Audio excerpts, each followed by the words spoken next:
This morning, I think our subject may come very close to a number of personal problems in the lives of thoughtful persons. I mentioned the difference between a dedication and a commitment. Today in the world, we have approximately 2.25 billion committed Christians. They were either born in the faith or live in areas where it is the exclusive religion, or practically so, or have been converted in one way or another during the years of life. These persons have accepted the teachings of Christ, the immoral and ethical admonitions of both Testaments, especially the New Testament. Now, what are they doing? What are all these committed persons actually doing? I think most of them labor under a kind of misunderstanding that a commitment to a religion is one of the things that happens to people as they grow up, and they acknowledge, in a sense, the integrities of the faith that they have accepted. But these same people usually have very little change in internal disposition or quality. They continue to make the old familiar mistakes. They dislike all the people that they have disliked before. They follow all of the whims and fancies of society. And there's no doubt that among them we have a number of chronic alcoholics and also a large number of chronic complainers. These people wear their religion as a kind of overcoat or vestment with a certain moral hope that it is doing something, but with very little definite effort to live the faith to which they have committed their lives. Now, to me, a dedication is rather a different thing. A dedication means that the individual, of his own free will and accord, has determined within himself a standard of life which he regards as proper to a human being and appropriate to the time and places in which he may dwell, and then settles down to the living of these convictions. Dedication leads to the acceptance of a way of life, whereas commitment usually merely means the acceptance of a belief as a kind of document, as a kind of credential, with very little intent to change the life that is within the person himself. Commitments bind from the outside, dedications from the inside. So today we are in a condition of society, both individual and collective, in which religion is becoming increasingly important to us. For a long time, in the gay days of so-called prosperity, we were not very religion-oriented. We wished to enjoy life to the fullest, and as far as possible, this mood still continues. But there are situations arising in which it is becoming obvious that we are in desperate need of some kind of internal strength. And when we look for this internal strength, we fail to find it in most cases, because it is not something we discover, it's something we create by our own integrities. So I want to talk a little bit this morning about the integrities of dedication, the integrities of the individual striving simply and directly to live a better life, a life nearer to what he instinctively realizes to be the divine will. Of course, those who are of atheistic complexion are not too much concerned about this. But as conditions become increasingly acute, atheism has a tendency to fade out. It's very difficult to be atheistic when everything is in turmoil and all things go wrong. Atheism is a kind of a smooth acceptance of a way of life that does not require much explanation and is not attended by any outstanding hope for the future. Therefore, dedication is something that we must begin to work with seriously and with integrities. The dedication must really relate to the moral integrities of life. Dedications are present in all religions. The dedication pattern is nearly always referred to as mystical, a pattern of inward realities in which the source of inspiration arises from within the person, but is challenged through the beliefs of the faith to which he belongs. Every religion has its mysticism. The external or outside faith itself is a kind of discipline, more like a spiritual police force, which tries to prevent the individual from becoming a delinquent.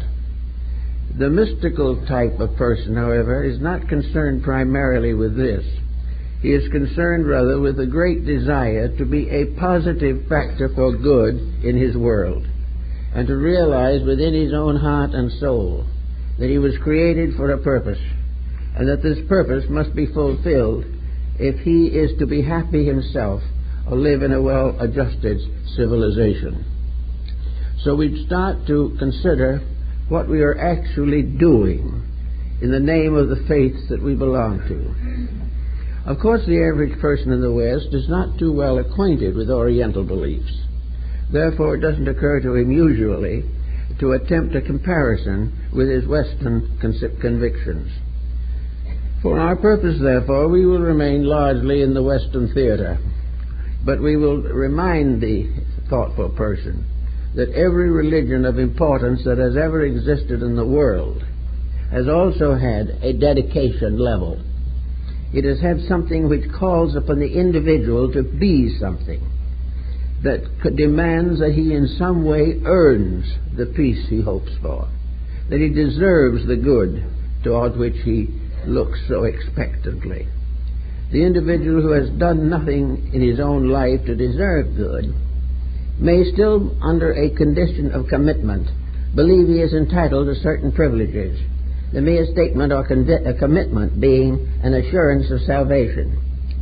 However, the missionaries that I've talked to, and I've known quite a few, tell me that conversions by means of missionary endeavors are very seldom permanent.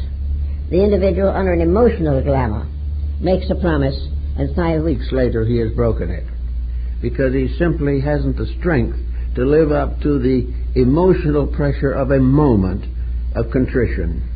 He goes back again to his own ways. So the missionaries have developed cycles of return and visit the various areas where they have served once or twice a year, just to keep the people in line, reconvert them, because the conversion is not long-lasting.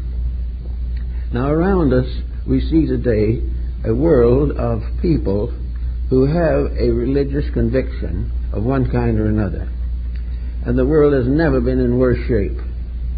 It would seem that with all the years, the centuries that have passed under spiritual leadership and integrities and examples of high spiritual realities, that we would have a stronger foundation upon which to build our personal lives. But we do not have such a foundation. Our foundation is largely based upon the experiences we have dealing with the delinquencies of other people. We live in a kind of world in which we assume integrity not only to be rationally impossible, but economically disastrous. We live in a world in which the individual is forced by circumstances beyond his control to corrupt his own personal life for one advantage or another. This does not seem to be very reasonable, inasmuch as his temptations come from other members of his own faith, and whether he realizes it or not, he is very often contributing to spiritual disaster in the lives of persons around him. He does not seem to realize that his environment is composed of people, most of whom claim to believe the 10 Commandments, and very few of whom have gotten through life without breaking at least 3 or 4 of them. Therefore, we have this problem of why doesn't religion work? I've had a number of persons come to me recently to explain that they are disillusioned with religion because it doesn't work. That the individuals who have followed the gods of the past and their descendants are still in the same trouble they were in the dawn of time. Only the trouble is worse now because it is backed by tremendous scientific progress. Now, I've talked to a number of scientists, including several that were associated at the University of Berkeley, and most of these men are not really atheists. Most of them are husbands and fathers. They have children. They have family lives. And they really are at wit's end as to what to do about these things. One told me the only answer he had was to be a scientist 6 days a week and a religionist on Sunday. This doesn't work very well, however. Here is an inconsistency that is practically unsolvable. But almost everyone has sensed the need for some kind of spiritual integrity. They may experience the need first when others fail them, but it endures while they in their turn fail others. So we have to try to find out, if we can, why this condition exists, why it is possible for people to believe, claim, and affirm, legislate, and decree a high moral character and code, and not be able to live to it. Well, there's many problems. One of the problems is levels. Persons of various degrees of intellectual or metaphysical study have certain beliefs. And these beliefs can be, and often are, backed by strong intellectual pressures. A great many persons build their religion upon a scientific basis, in which the science in turn is brought into harmony with some spiritual dispensation. But the fact still remains that something has gone wrong. Something has happened which causes many people to say also that the past is dead, that the religions of the past never worked, and therefore there's no use trying to perpetuate them. Well, the more we look into history, we can take almost anything we want, from the rise and fall of the Roman Empire down to Durant, and we will find that religion has not failed. The individuals have failed religion. There is nothing wrong with the creed. The only problem is that too many people do not wish to keep it. And the reason they do not wish to keep it is because it interferes with certain essentials of modern thinking. The individual must sometimes decide between being honest and being rich. And under decisions of that time, it is very difficult for him to decide to remain comparatively poverty-stricken. The individual, therefore, has made up gradually a philosophy of life, which might well be termed a one-life philosophy. It is a belief in which everything is centered in one embodiment in this world. The individual is born, grows up, creates a career, retires, and passes on. This is the story of life. There is nothing more. Under this type of thinking, the importance of the moment is exaggerated. Wealth becomes tremendous because we are only here once to spend it. We only have a limited time in which to accumulate it, and then also a very limited time in which to enjoy it. And if we enjoy it too much, that shortens the time we have left. Little by little, it seems that to have it now, enjoy it now, and remain completely indifferent of all other factors is a proper intellectual approach to the problem of existence. Well, we look around us. If as a result of this one life concept, we had managed to create a world in which things were so beautiful that while we are here, we would live in a state of joy, it might be one thing. But even this life in which we are trying so desperately to be happy is ridden with nearly every imaginable infirmity. There is really no peace here for the individual who doesn't believe that there's any peace anywhere else. He decides that he is going from one infirmity to another, and little by little the incentives to build a better life here are destroyed. The most common cause of this destruction, of course, is materialism. And another, almost equally disastrous one, is hypocrisy. We talk about certain things. We even support charities. We help the poor. We adopt the widow and the fatherless. But still, these things do not touch the inner part of our natures. They appeal to our generosity. We are good-natured, kindly, well-intentioned people. We would all like to live in peace. We would all like to have the simple joys of life. But one way or another, these things do not happen. And the only ones apparently who are happy are the ones who live in small communities away from the conflicts of civilization, and such retreats are now becoming few. Therefore, the actual problem remains as it has always been. Not that the ethics and integrities which have come down to us are wrong, but because they interfere with a peculiar level of our own ignorance. We do not realize them as realities. We recognize the foreclosure of the mortgage as real, but we think of the hope of salvation beyond the grave as more or less an illusion, a hope, or a hypothesis. Consequently, the real is now that which is seen and touched by the sensory perceptions. It is here and now, in the midst of problems, that we must face reality. And reality is something that calls upon the inner integrities of the person. After all, the very life that we have is loaned to us. It is loaned to us, and a heart in our own bodies beats until that loan is foreclosed. We are here under a lien or a loan. We are here to do certain things or achieve certain things or unloose certain parts of our own inner lives. We have, therefore, just this time, so-called, to do something that is going to help, something that's going to solve problems for us.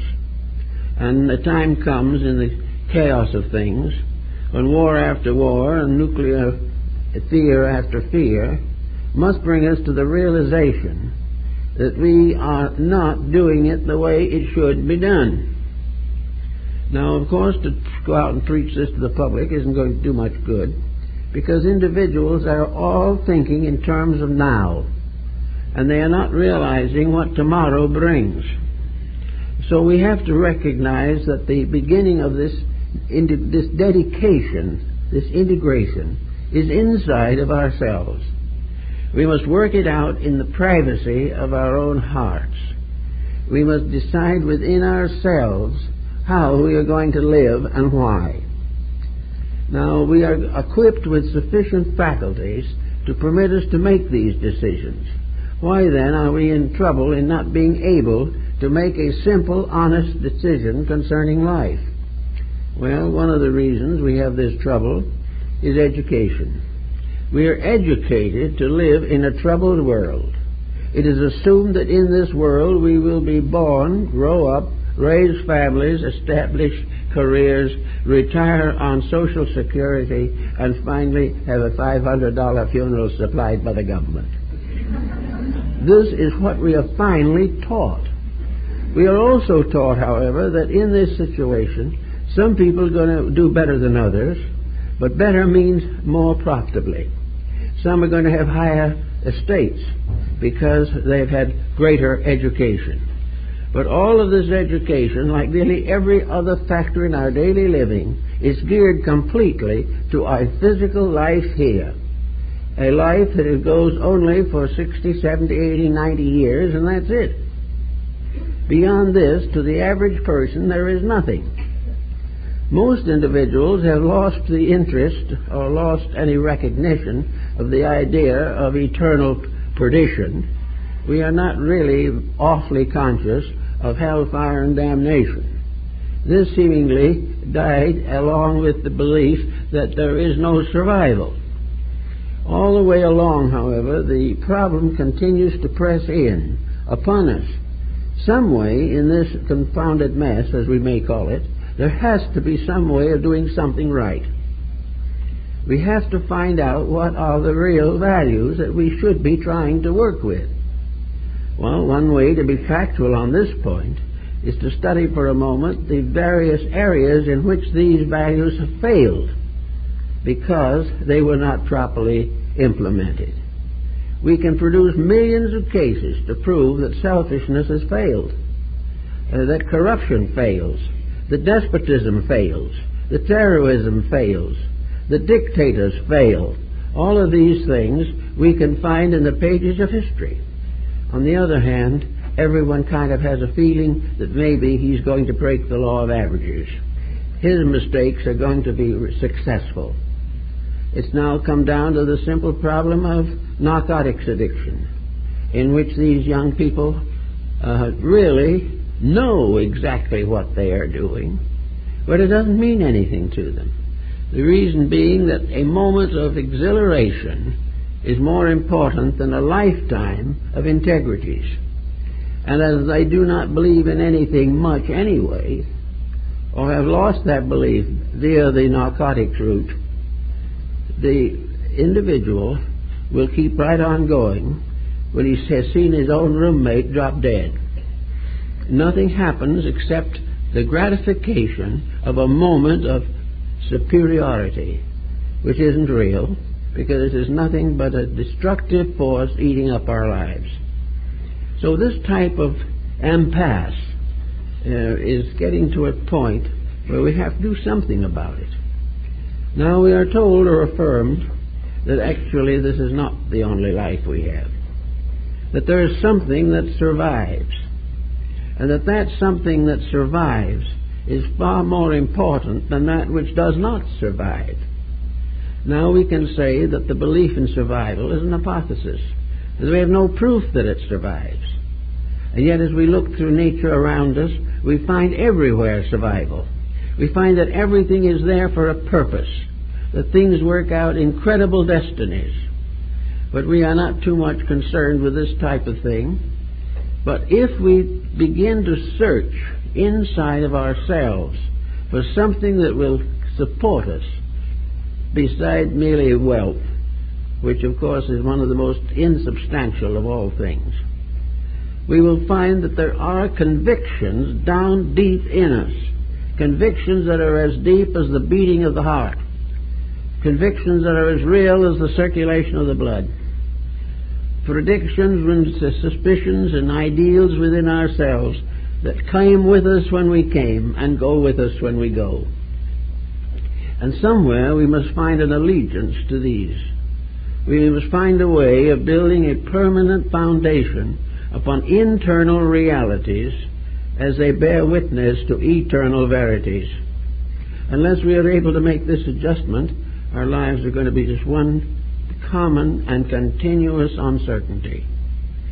Now, where are we now in these problems? Most so-called civilized people today do not believe in crime. They do not believe in violence. They do not believe in wars and revolutions.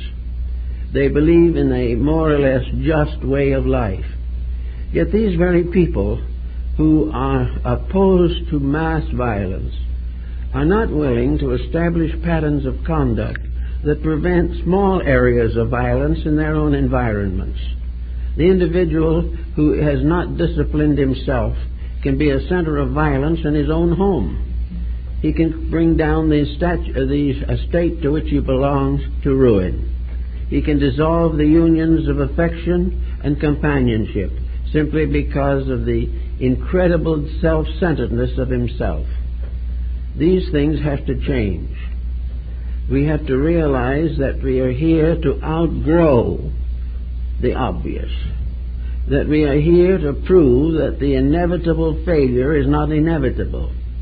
And the only reason it is inevitable in appearance is because we've never done anything to change it in a properly organized way.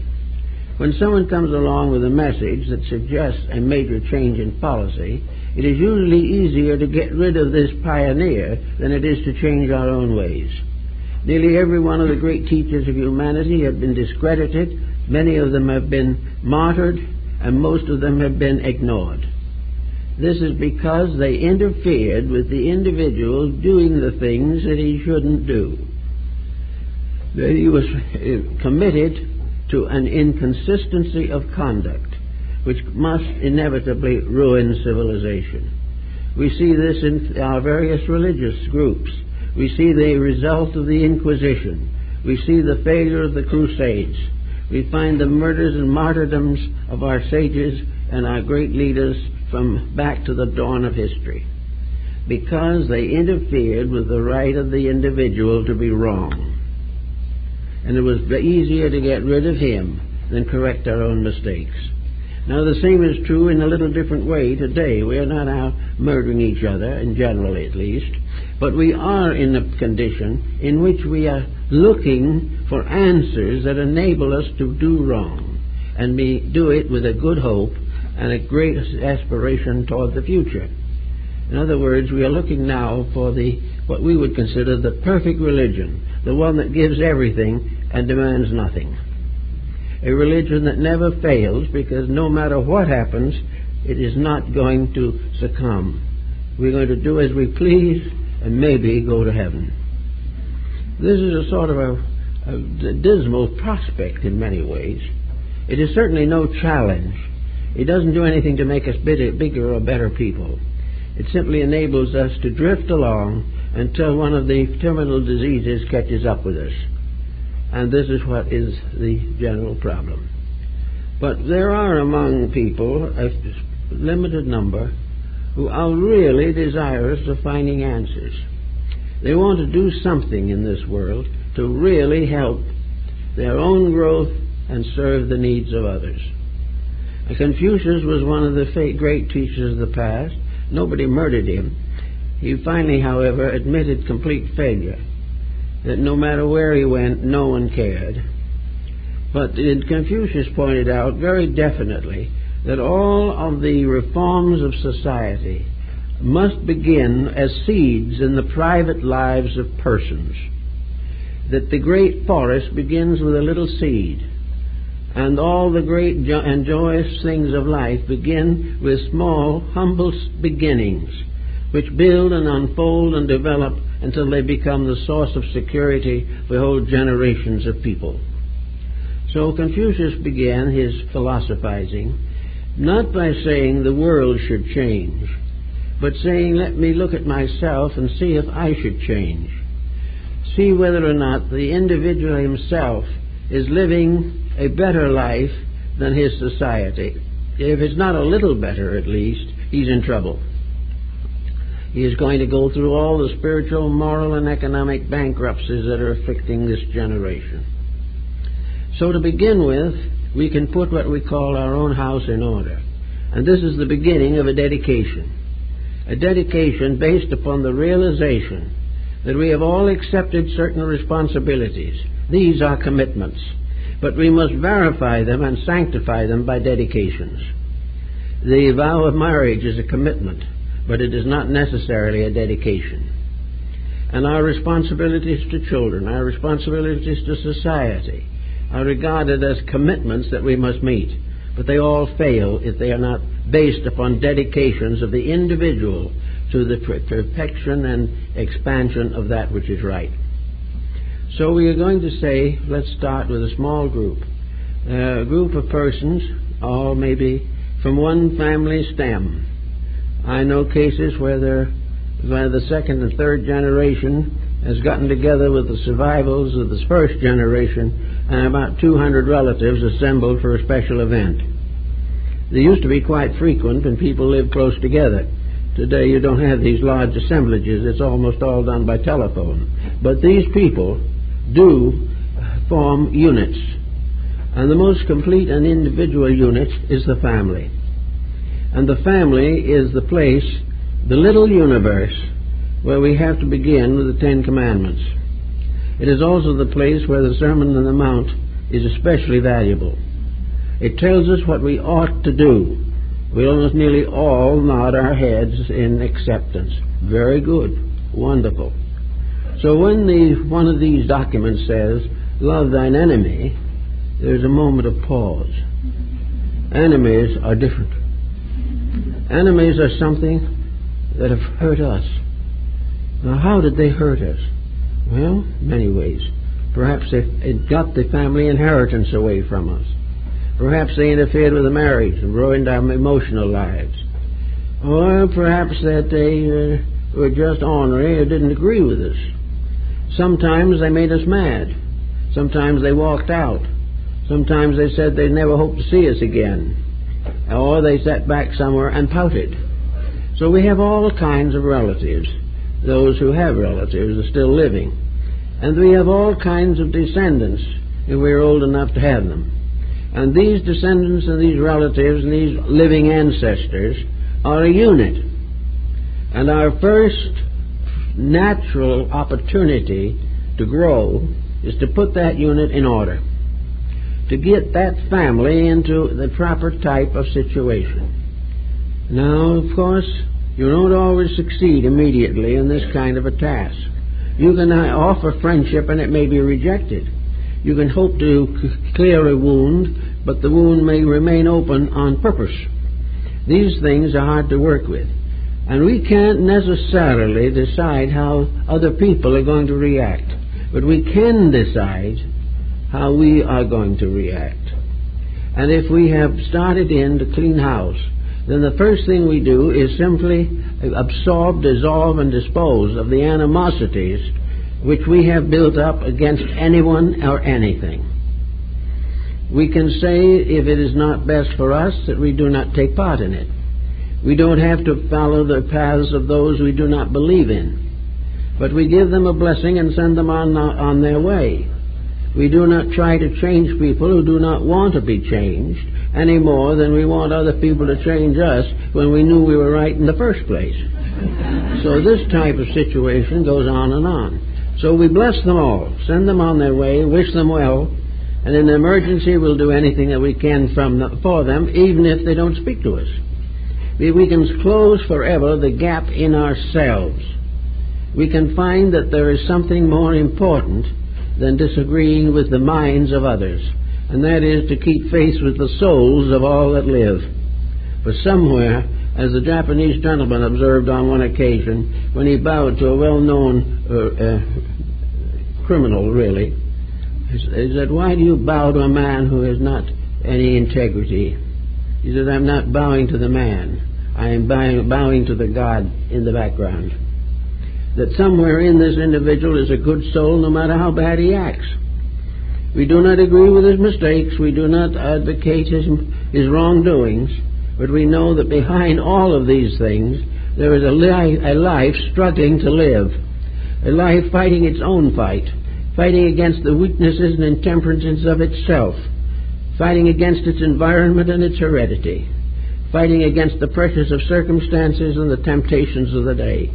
All those who fail in these things have to naturally have trouble. But we still recognize in the background a divinity growing up in the shadow of a great disaster. So all the way along we try to get rid of all these antagonisms and all these animosities.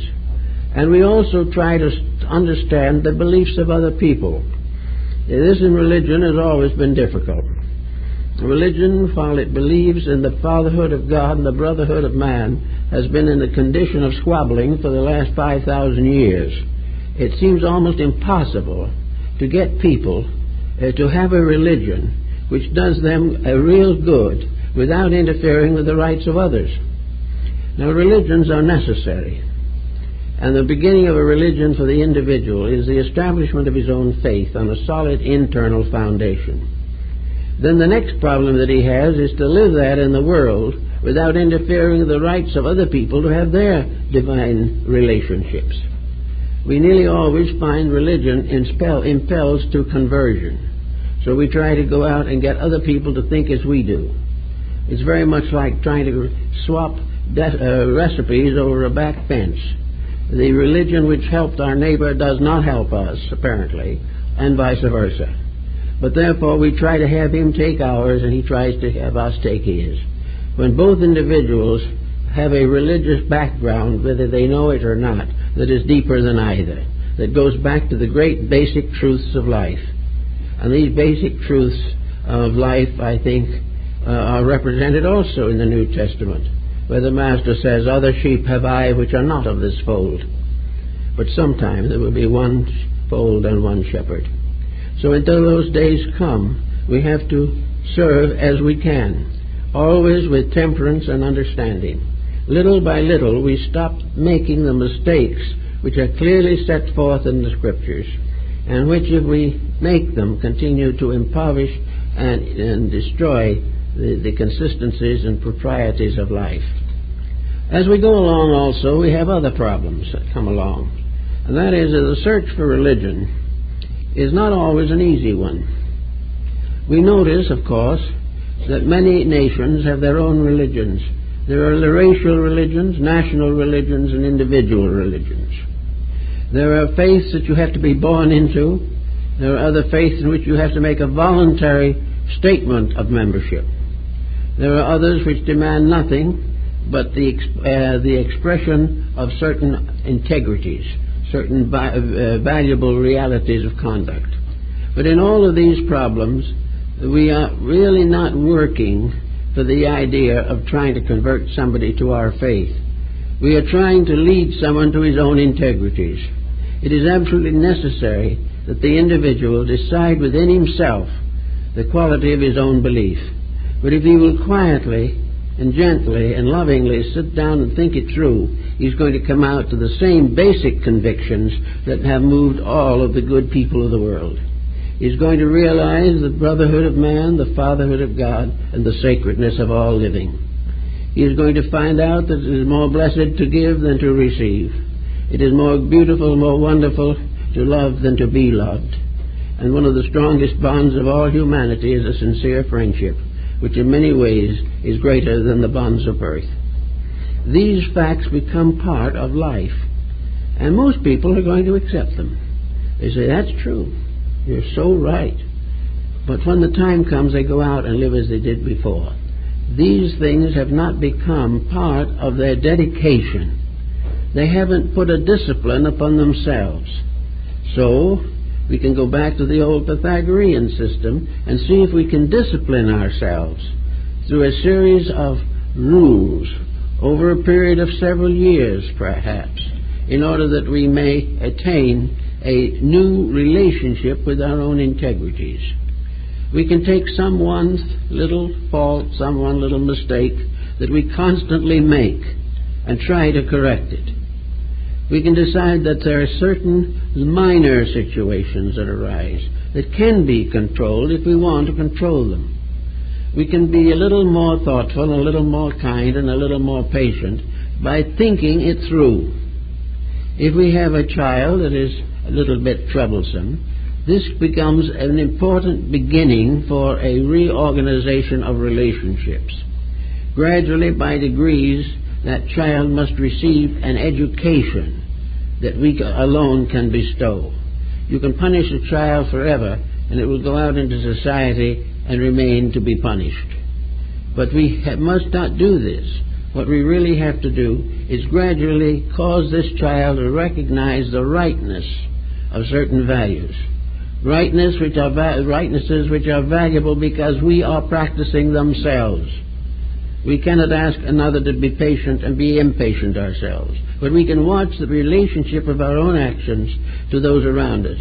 And where we find some little habit that is obnoxious, some little way of being unpleasant, some little sense of jealousy that keeps crawling out, and see if we can discipline it. Discipline the fact that we are glad that someone else has succeeded, instead of wishing it had been us. Glad that other people are happy rather than envying them. Little by little, we can put a discipline upon our own minor moods, just the little things that happen all the time. And gradually out of these disciplines come a dedication, a realization that there is a reason for life that is more important than justifying or satisfying moods. That are values here that somehow we must achieve. Now, the materialist will probably say, what difference does it make? When you're gone, you're gone. And whether you live well or live badly, it's all alike. Well, even the materialist is wrong to a degree, however, because I know a lot of materialists are a little older and very miserable. This does not mean that the fact that you do not believe in immortality justifies a nasty disposition here and now. Because even the scientist is inclined to believe in a certain hereditary descent, and the nasty disposition that he has is apt to return very strongly in his children and their children. The individual who has no belief and shares this atheism with his progeny is contributing to pain for many generations to come, entirely apart from the religious factor. He is just simply setting bad example, he is depriving individuals of right integrities, and he is failing to educate his children in facts and values which you will not get from school, but which you must get from home. There must be these disciplines, there must be these dedications. Little by little we can spread a new way of life. We can do things that indicate a certain judgment, a certain integrity. Now, many people, not having had much experience in this, really do not know exactly how to go about it. If, however, they are young and healthy, they will take a course in Confucianism because they hope to get a job. And they fail to realize that in all probability so many people are doing the same thing that the jobs are going to be very scarce. But the same individual will spend a couple of years on a special trade principle, or trying to make a few dollars at something, will not spend 10 minutes improving himself. He will not do anything except that which seems profitable to him in terms of fame, wealth, or office. He is not inclined to practice for 2 or 3 years in a university to learn how to be a decent father or mother. He is just going to do these ordinary things as though they were his natural rights. And if he makes a mess of the whole thing, so what? Others make mess too. This is where we're going along, and this is getting us into the big mess. The mess for which we are not going to find an easy answer unless we start in with ourselves. The idea of trying to convert the world to a code is not very easy, because the world has too many codes, and the followers of these codes are clinging desperately to their own beliefs. What we have to go is beyond this, behind it and above it, and that is to get at the principles. There is no reason why the whole world cannot realize that peace is better than war. There's no reason to believe that there's a large segment of civilization that wishes to destroy other peoples. There is nothing very much except a few very selfish autocratic leaders who are using vast populations simply to advance their own materialistic ambitions. And the people suffer. Now, the average individual has no real answer to all this. He is not expected to. The only thing he can do is to learn the lesson that this type of situation brings into focus. He must learn that, in a sense, the way the old Egyptians and Greeks looked at it, this life we live is a kind of initiation. And in the rites of Osiris in Egypt, the rituals were so constituted that the individual in each case was forced to face a danger, a very serious danger, was forced to face something that could prove fatal if he was unable to meet it or was unable to satisfy the demands of the priesthood. But the Egyptian rites were not so terrifying. The candidates were not killed, but a punishment was imposed upon them. If, having started their initiational disciplines, they failed, they then were not allowed to return to the world. They were held in the temples, where they performed various menial duties for the rest of their natural lives. But if they failed partway through an initiation, they could not go back to society, because they knew something which was too dangerous for society to know, but they had failed to demonstrate they knew what to do with it themselves.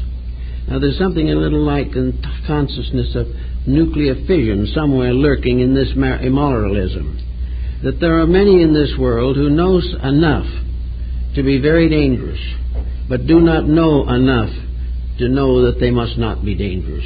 And we are suffering seriously from this little knowledge problem today. We have tremendous skills, and as Lord Bacon pointed out, we have all these wonderful discoveries to lead us to a better life. But those who have gone part way along the path have failed to make the great step forward. Therefore, they are in a sense bound still to the subterranean vaults of the temple and may not go out again. In other words, they will not be permitted to go back but betray the esoteric knowledge that has been given to them. The individual must grow according to his internal abilities. And when he reaches a point where he can no longer grow, or where he makes a major failure because he refuses to accept personal responsibility for conduct, he is then deprived of further participation in these rights, at least for the present embodiment. So here we have now a problem that shows that that was a wise rule, namely that we have this world of partly educated human beings who can no longer admit their ignorance because of sophistication, but have no right to consider themselves wise. We have a mass of people who have been spoiled, in a sense, by materialistic education. They have suddenly come to believe they know everything, when in reality all of this sophistication has become merely a way of excusing or advancing armaments of one kind or another. The individual says he is learned, but he has not become learned enough to refrain from killing. Therefore, he has a dangerous knowledge, and he cannot be made to forget it, but he can be made to redeem the motives behind his use of that knowledge, and this he has to do.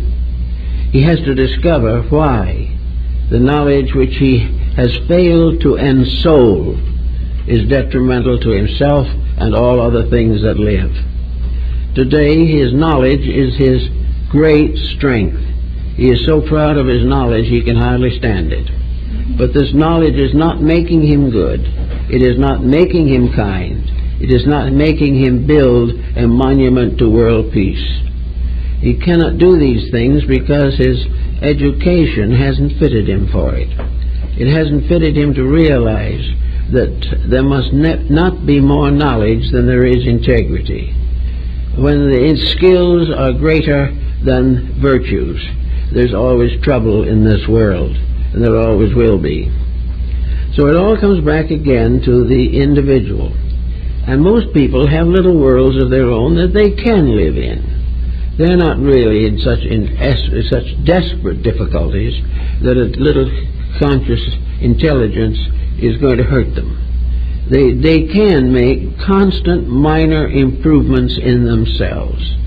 And these improvements will add up to a dedication. And dedication is the beginning of true religion. The individual who is so dedicated that he no longer criticizes, that he no longer hates, that he no longer seeks to destroy others, or carry slander or gossip, or consciously intelligent and intentionally dissolves or dishonors his integrities.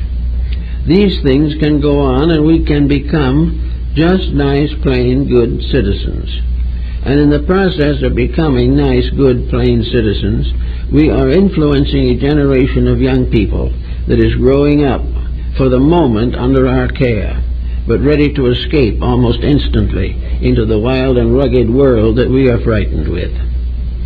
As we develop integrities, we draw around us people of similar minds.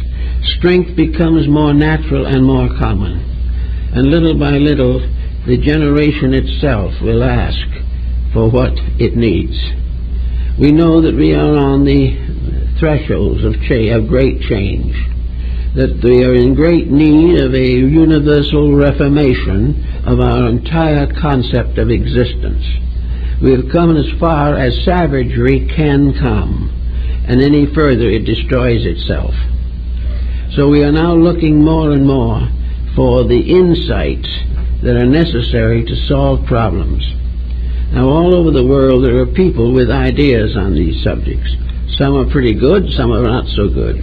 But there are people everywhere who know or think or believe that these changes are coming, that we're going to have to make an entirely new statement of values, that we cannot keep on going in the same old way, foreclosing on each other's mortgages forever. We cannot keep on going the way we have with no consideration for the internal well-being of any living thing. All we want is the gratification of personal ambition. This has been the mistake from the beginning, and all the great forms of education have not been able to dissolve this or get it out of our systems. Now, the one enemy that education probably either dislikes or wishes to ridicule out of existence is religion.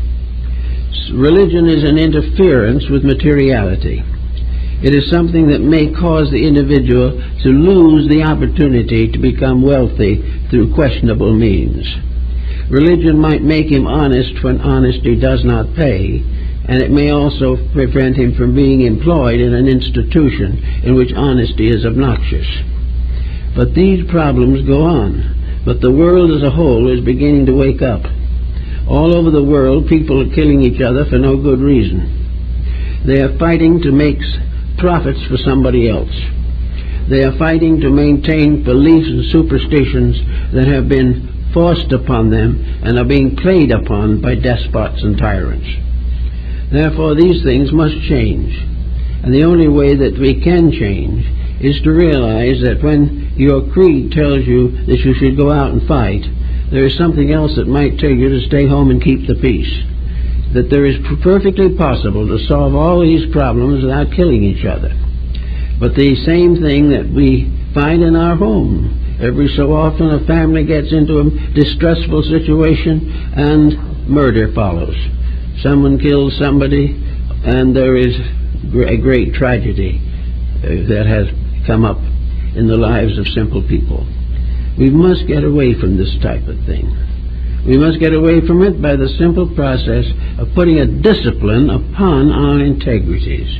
You can start with a little book and a pencil or something of that nature, and you can say that on a certain day that you were rude to someone on the telephone, that you were busy and you just didn't want to be bothered. And you can make note of this occurrence. Then maybe a week later it may repeat itself. Somebody else will come on the phone while you have something in the oven, and that will be a catastrophe. So you will give a rather short answer on that occasion.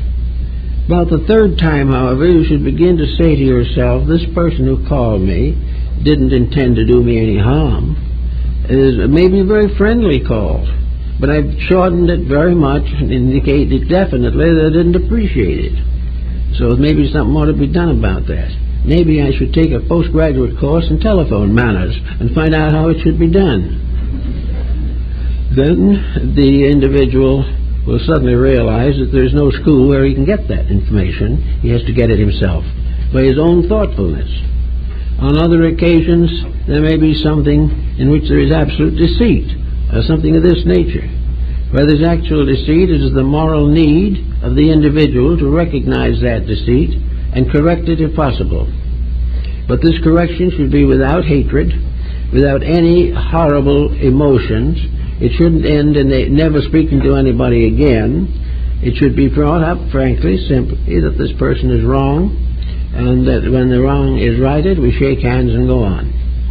The problem of nursing grievances always ends in a great need for biofeedback. Somebody has to get into the point and try to clean out our own emotional natures. But we do it ourselves much more easily, quietly, and confidentially. And the way to do it is simply to watch. Make note of habits that you would not really want to nurse, but you have done it so long you don't think, we don't realize what we're doing. We just repeat ourselves like parrots and see if we can figure out how to meet these little problems. The same thing is very important in helping children to grow up. Every child is going to pass through difficult periods. And today there is a serious situation arising because of the homes in which both parents are employed. Here children are left at wit's end. And why? Because of the financial problem. The financial matters become so impressive and so important because of the pressure of inflation everywhere that the two-family working unit is quite common these days. But the children are paying for it some way. So whatever time is available, it is very important that the child be given a bit of integrity that we can give them. And if it's only a half an hour a day, we should try to make them understand what we mean, what we're trying to do, and that we want them to have the best that there is. Get them early enough and you can do it. Get them too late and they will leave home. All these things have to be worked out, because actually these young people are the future. And long after we are gone, these are the ones who are going to dogmatize, criticize, antagonize, and tyrannize the world. We have to do something about it. We have to get at it and do it even at the expense of our own feelings. We could certainly leave off a large part of our television entertainment with no loss to anybody. And give this time to trying to share together the material that constitutes a proper family relationship. One of the most simple ways of approaching all of these things, of course, is religion. The sociological answers are imperfect and exceedingly profane in one way or another. But the religious background is usually available to someone member of the family and has the authority and the weight of a general acceptance. And here we try to keep young people, to keep their bodies clean, to keep their minds clean, and to grow up a credit to themselves so that they can become a constructive force in the revolution of society, and that this revolution can be peaceful, a step forward into integrities, which will never be painful except to persons who well deserve to be hurt. And they'll recover, because as long as they are not corrected, they are continuing to destroy themselves. So we try to find different ways of getting at these problems. Entertainment is very important in a proper understanding. The media is very important in bringing these things to people. And what is most important, perhaps of all, is the people who can have what they want. The media, the educational field, television, will always cater to the desires and moods of people. It will do all that it can to maintain an audience. And when the simple individual asks for something better in a large enough voice, he will get it. Therefore, Reformation doesn't begin with revolution. It begins with a simple statement of what we believe is right and an insistence that it be fulfilled. As long as the individual, the adult, sits at home glorifying crime on television, he will not change the life of his children. But where he turns it off, the child, still more or less addicted to the veneration for the parent, will probably follow example. Then something else can be done instead, which is better for both or all concerned. So we just start out with dedications, just doing things day by day, little by little, something a little better than we have done it, so that others can see this. Very often our dedications become so obvious that they really influence other people. Mother Teresa is an example of this. The whole world, Catholic, Protestant, Christian and non-Christian, respects this woman simply because she made a tremendous dedication. And this dedication will live when all the ambitions of tyranny will fade away. Albert Schweitzer made a great dedication to the service of humanity. And his type of achievement is more lasting, more valuable, and better honored than these little shallow successes that we are now considering so important in the life of the person. Everywhere, the great dedications do hold.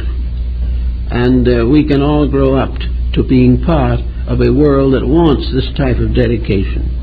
that we can do something to gradually bring about a peaceful reclamation of society. Commitment will not do it because it is a commitment to something that exists. Dedication does it, however, because it is a dedication to something that, while it does exist, is not known or not appreciated, not understood. And dedication is the bringing forth out of ourselves of the light of truth as it has been given us to possess this light. And as the ancients in their religions all agreed that there was a divine power at the source of life, we have tried to avoid this commitment for a long time now, substituting for it a mass of political mistakes, of social errors, of educational fallacies, and of economic excesses. We have tried in every way possible to drown out the realization that there is a power greater than ourselves. Dedication then now becomes a commitment to that power. It is a dedication to the realization of the eternal good at the source of life, the eternal realities which must be served, rather than the temporal conditions and activities with which we are familiar. Somewhere hidden in this world of countless change, there are evidences of this immovable reality.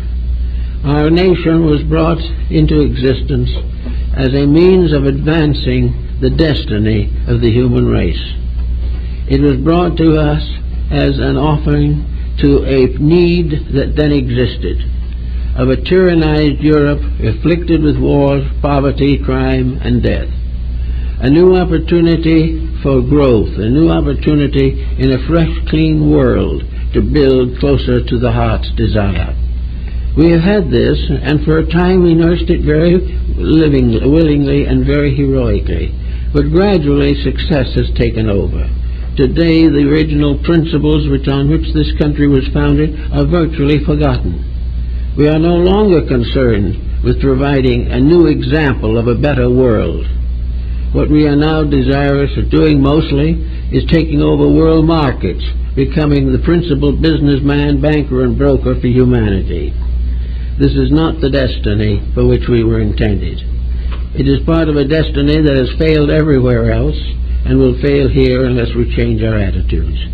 We are here for the improvement of mankind. We are here with special privileges and blessings that no other nation on earth has. But these blessings must be paid for by dedications, by a constant maintenance of watchfulness, by vigilance in all matters, and by a careful control of our own emotions and appetites. Unless we personally become citizens of a new world order, this world order cannot fulfill itself.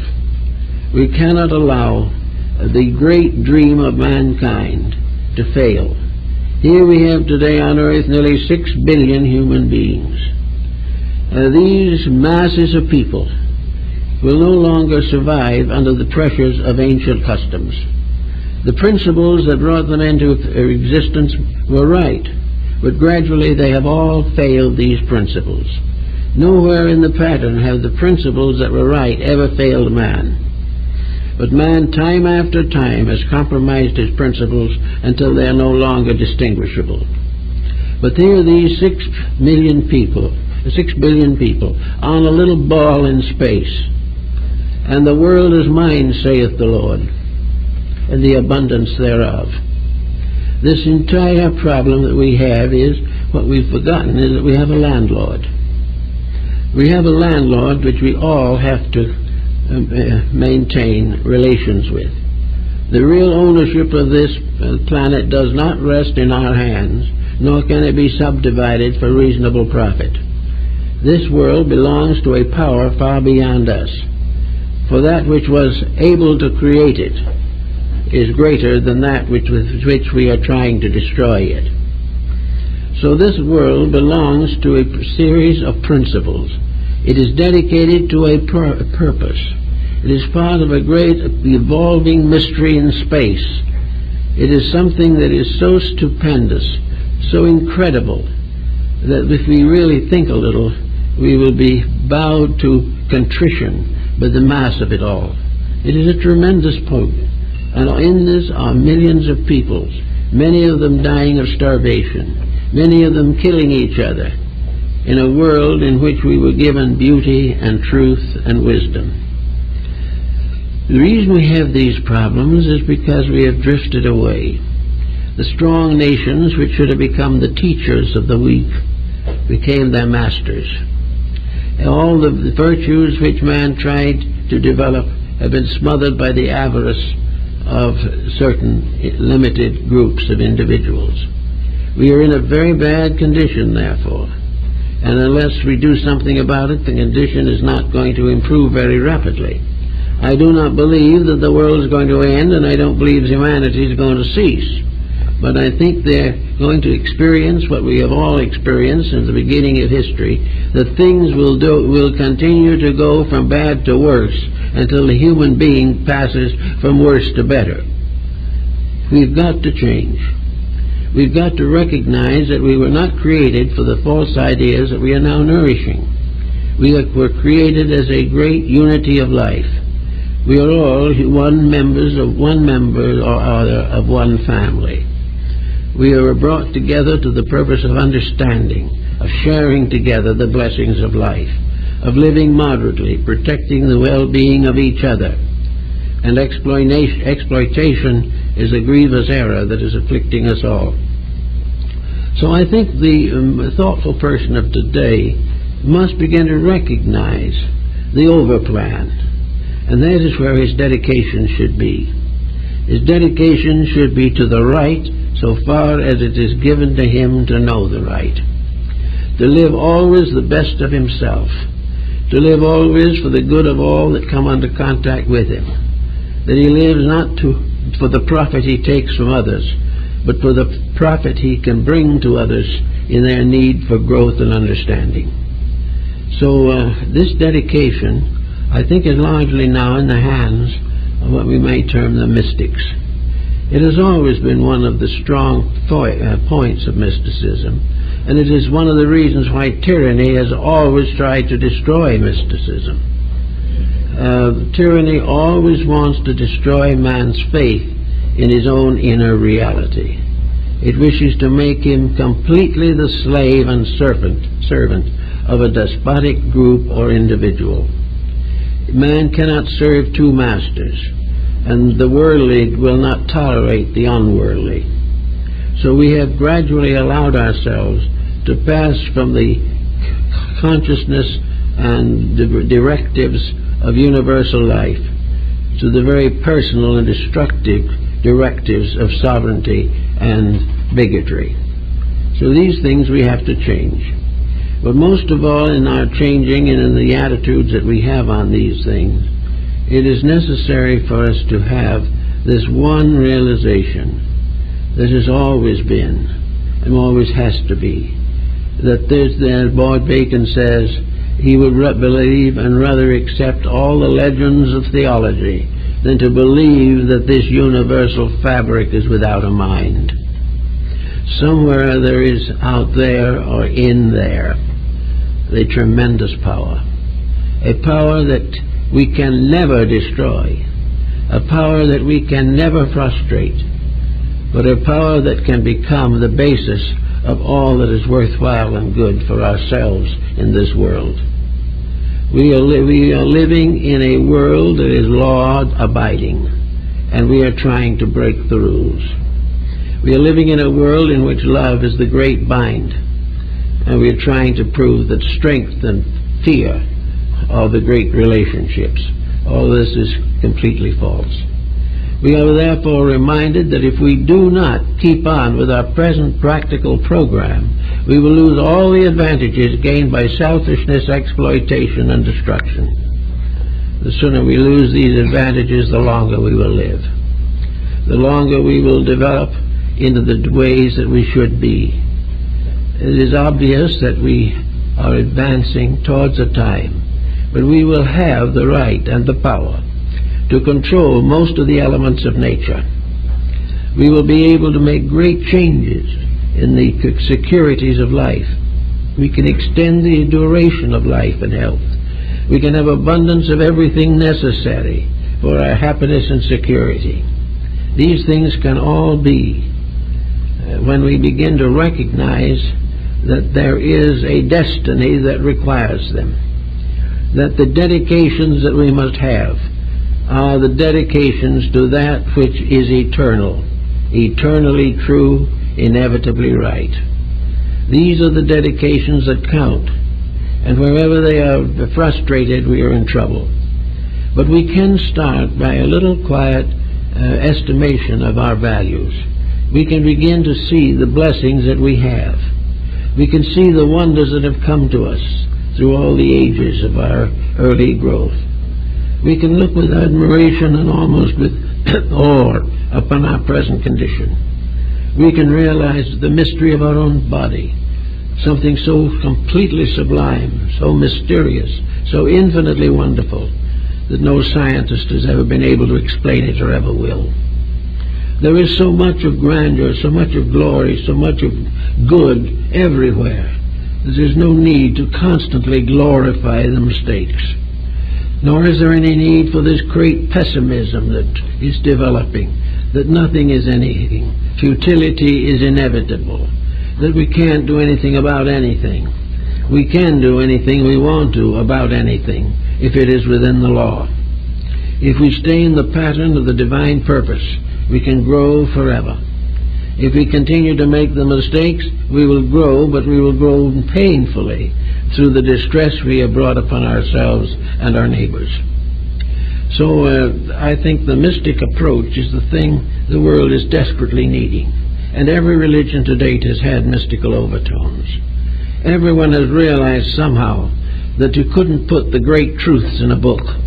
You could write them only on the living substance of the human heart. The great books are really revelations of a great love in the heart of life itself. Those who wrote those books in past ages were very close to the realization of the infinite love of God, the love of the eternal, whether it be a person or a vast principle, the love of that which is creating for that which it fashions, and which they are bound together by an infinity of powers and a network of continually interchanging factors. This, we know, somehow is the way it is. We may not know it all now, but if we must believe anything, why not believe the best? If we cannot prove anything, why not cling to that which, when proven, would be the greatest of all things? We do not know all that there is to know, but one thing we know, that when we are kind, things go better.